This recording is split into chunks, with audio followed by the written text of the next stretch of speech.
अब हेर्दै जाउँ के कस्तो हुन्छ है। तर त्यो क्लाउड किचन चाहिँ मेरो गाउँमा हुँदैन होला, सायद म सिलगढी भने खोल्नेछु होला। हेर्दैछु के कस्तो हुन्छ है।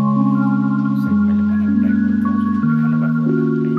अनि मेरो हातको चाउमिन पनि खानु भएको होला, के कस्तो लाग्छ है। कन्टिन्यू भिडियो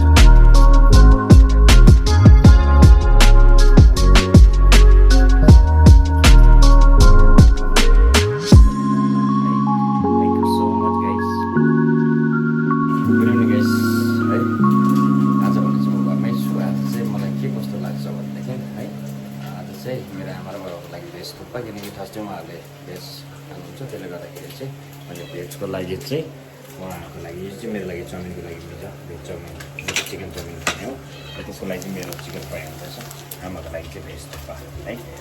के गर्नु कोही बेला आउँदा त मेरो छुट्टी सकिन्छ पनि।